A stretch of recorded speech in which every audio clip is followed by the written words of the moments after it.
Hi all, welcome to സീസ് English up. നമ്മൾ ഇന്ന് ബി ഏബിൾ ടു എന്ന യൂസേജ് ആണ് കേട്ടോ പഠിക്കുന്നത്. ബി ഏബിൾ ടു എന്ന് പറഞ്ഞാൽ സാധിക്കുക എന്നുള്ളൊരു രീതിയിലാണ് പറയാ. ഓക്കെ, നമുക്ക് നോക്കാം. നിനക്ക് പോകാൻ സാധിക്കും എന്നെങ്ങനെ പറയാ? നീ പോകും എന്നെങ്ങനെ പറയാ? U will go. നമ്മളൊരു പ്ലാൻഡ് ഫ്യൂച്ചർ ആണ്, നമുക്ക് ഉറപ്പാണ് നീ പോകും. ഓക്കെ, ഇനി പറയാണ് നിനക്ക് പോകാൻ സാധിക്കും എന്നെങ്ങനെ പറയാ? യു ക്യാൻ ഗോ എന്ന് പറയാം. അത് കൂടാതെ നമുക്കിങ്ങനെ പറയാം, you will be able to go. കണ്ടോ? You will be able to go. Be able to. Okay, അപ്പോൾ യു വിൽ ഗോ യുടെ കൂടെ നമ്മൾ എന്ത് ചേർത്തു? Be able to. You will be able to go. You will be able to go. നിനക്ക് പോകാൻ സാധിക്കും. ഓക്കെ, നെക്സ്റ്റ് വൺ, നിനക്ക് പോകാൻ സാധിച്ചേനെ. നിനക്ക് പോകാൻ സാധിച്ചേനെ, പോയില്ല, അല്ലെങ്കിൽ എന്താണ്, ഇനി ഒരു ചാൻസ് കൂടി വേണം, അങ്ങനെയുള്ള ഒരു അൺറിയൽ ഫ്യൂച്ചറിൽ നമ്മൾ എന്ത് ഉപയോഗിക്കും? അപ്പോൾ നീ പോയേനെ എന്ന് നമ്മൾ എങ്ങനെ പറയാറ്? പോകുമെന്ന് യു വിൽ ഗോ എന്ന് പറയും.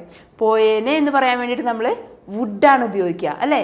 യു വുഡ് ഗോ എന്നാ പറയാ. അപ്പം നിനക്ക് പോകാൻ സാധിച്ചേനെ എന്ന് പറയാൻ വേണ്ടിയിട്ട് ഈസി ആയിട്ട് you would be able to go. ആ വുഡാണ് അവിടെ വന്നത്. ദെൻ കണ്ടോ, you would be able to go. Okay, you would be able to go. ഇനി നിനക്ക് പോകാൻ സാധിക്കുമായിരിക്കും. അതൊരു എന്താണ്, സാധ്യത നമ്മളിവിടെ പറയാറ് മേ വെച്ചിട്ടാ പറയാ, അല്ലെ? യു മേ ഗോ എന്ന് വെച്ചാൽ ചിലപ്പോൾ നീ പോകും, നിനക്ക് പോകാൻ സാധിക്കും. ഓക്കെ, അപ്പോൾ അവിടെ നിനക്ക് പോകാൻ സാധിക്കുമായിരിക്കും എന്ന് പറയുമ്പോൾ ഒരു എന്താണ്, സാധ്യതയാണ്. അവിടെ നമ്മൾ എന്ത് പറയും? മേ ആണ് ഉപയോഗിക്കും. വുഡിന് പകരം നമുക്ക് അവിടെ മേ ഉപയോഗിക്കാം. So you may be able to go. കണ്ടില്ലേ? You may be able to go. അപ്പോൾ യു വില്ല് വന്നു, സാധിച്ചേനെ എന്ന് പറയുമ്പോൾ വുഡ് വന്നു, ദെൻ സാധിക്കുമായിരിക്കും. അവിടെ എന്താണ്, മോഡൽ ഓക്സിലറീസിൽ മേ ആണ് ഉപയോഗിക്കുക. So you may be able to go. ഇനി ഒരു പക്ഷേ നിനക്ക് പോകാൻ സാധിച്ചേനെ, ഇറ്റ് മീൻസ് ആ ഒരു സാധ്യത കുറഞ്ഞു, അല്ലേ? അപ്പോൾ മേ വരുമ്പോൾ നമ്മൾ മേനേക്കാൾ സാധ്യത കുറവ് വരെ എവിടെയാണ്? മൈറ്റിനാണ്. മൈറ്റ്. അപ്പോൾ ഇവിടെ നോക്കൂ, you might be able to go.